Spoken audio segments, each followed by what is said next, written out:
Hello, and welcome back to my channel. Glad you could stop by. Today I'm going to start on a leather working project that I said I would do after I got that pickup done. It's going to be a checkbook cover.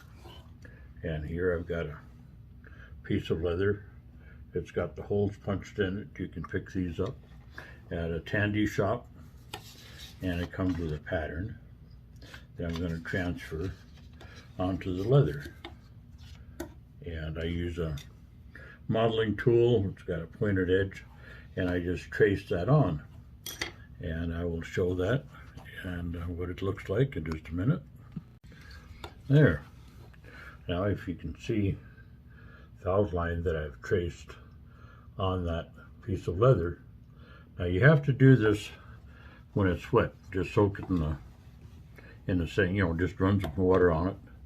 And you don't want to have it dripping wet, but you want to have it damp enough that when you transfer that, you take your pattern and you lay it over, and you use the sharp end of a modeling tool, or you can use a stylus, like a straight piece of, it looks kind of like this, but it's, instead of having a pattern on the end, it just has a straight point.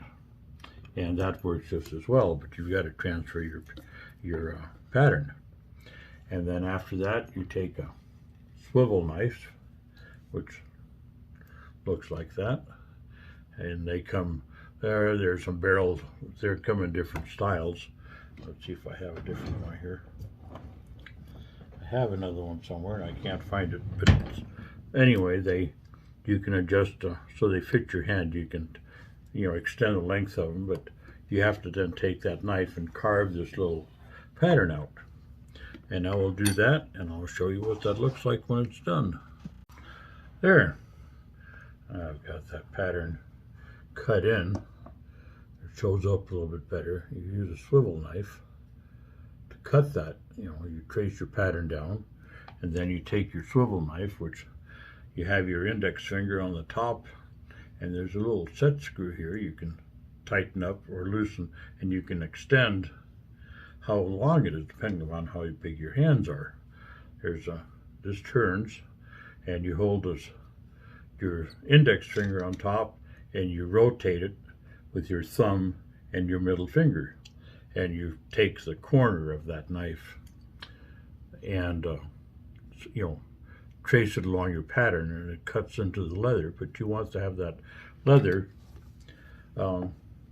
not, like I say, soaking wet, but you can see that it's starting to turn light again. So you just have damp enough that you can trace your pattern on there, and then you use a variety of tools to bring that that up so that you can see it and stuff. I'll show you a piece that I did years ago. Be right back.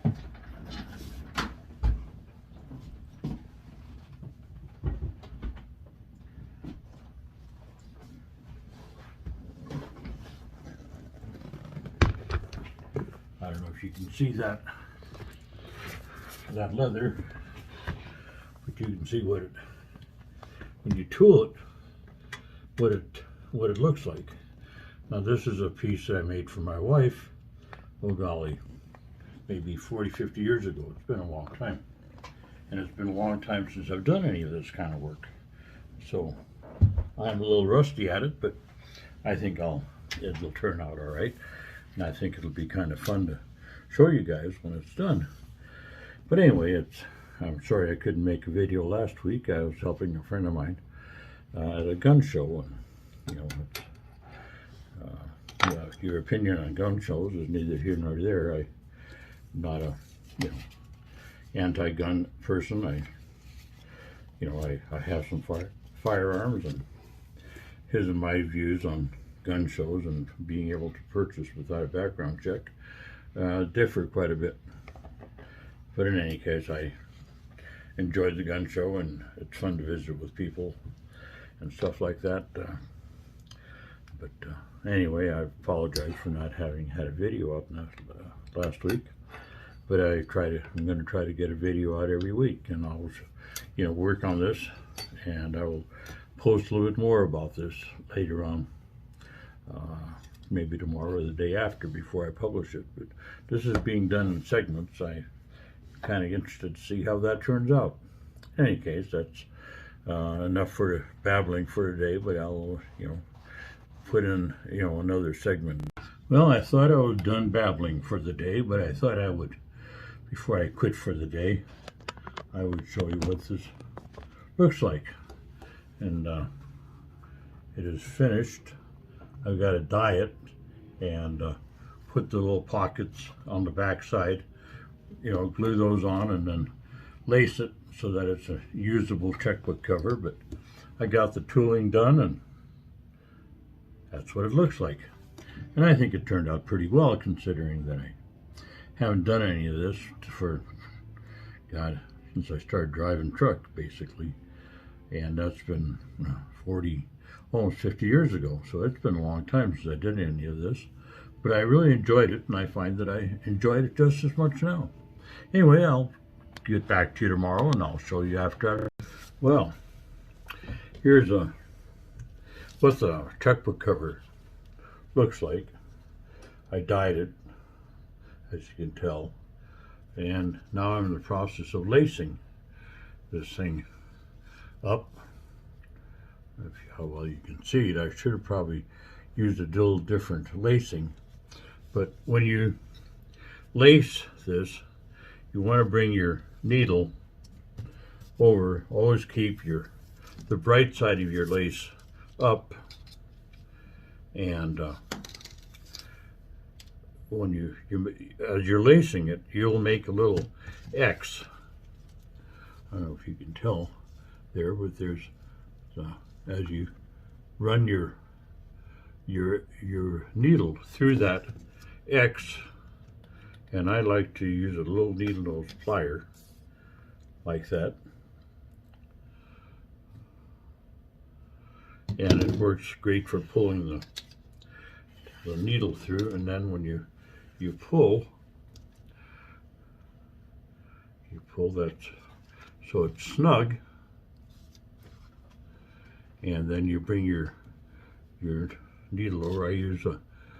They have holes drilled or punched in all of these pieces, but the thing is, when you glue the backing on and you glue the pockets here, unfortunately it's really difficult to keep all the holes on. You have the outside piece of leather, then you have a backing piece that covers the whole backside, and then you have these little pockets. Well, you try to make sure that all the holes line up, and that's kind of a difficult task. So I just take an awl and run it through where the holes are. It makes it a little easier.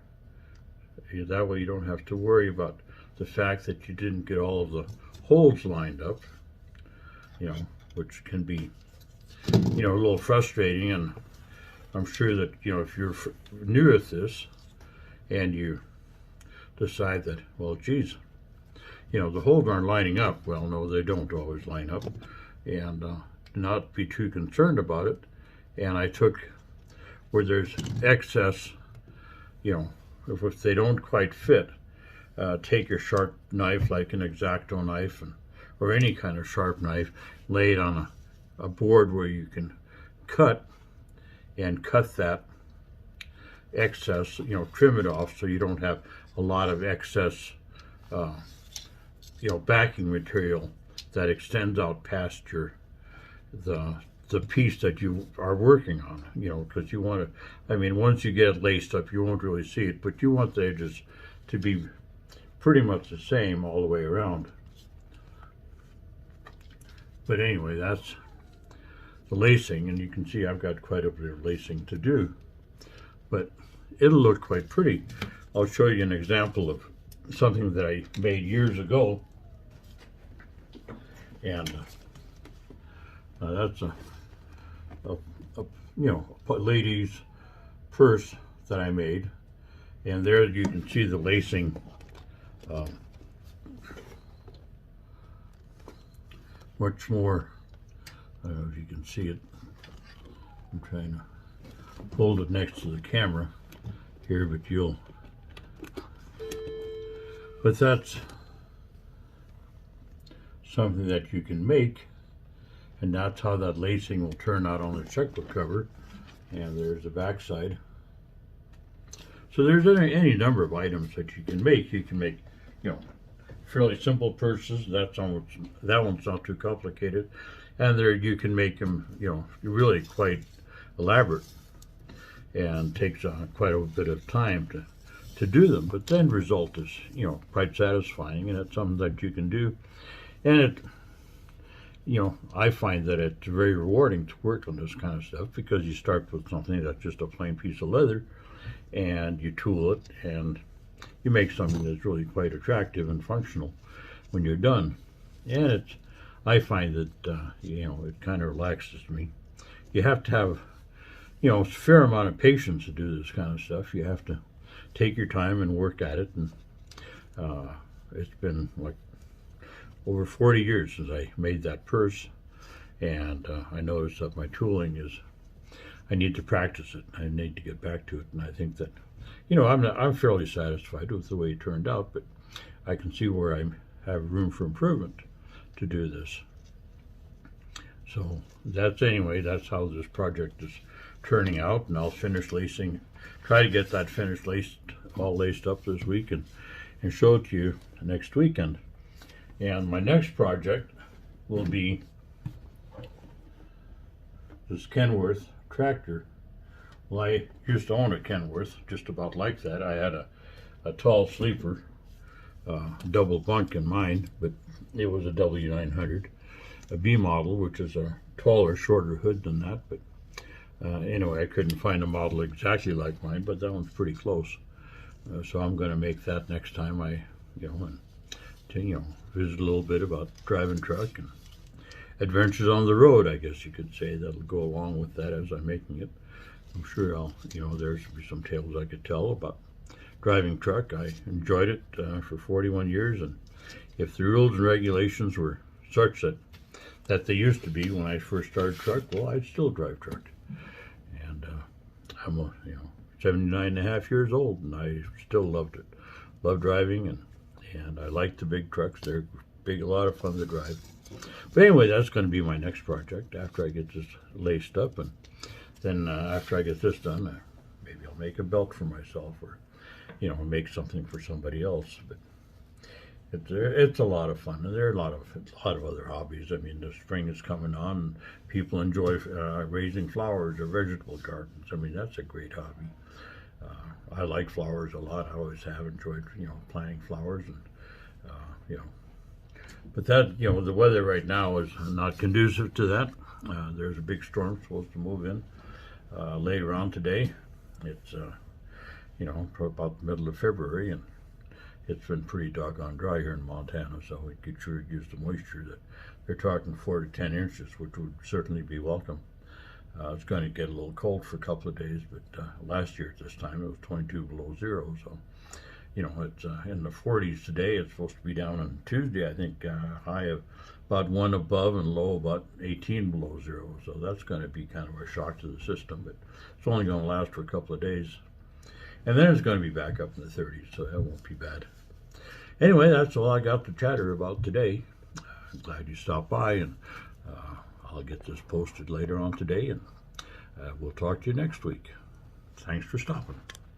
And don't forget to subscribe and hit that bell. I'd appreciate it.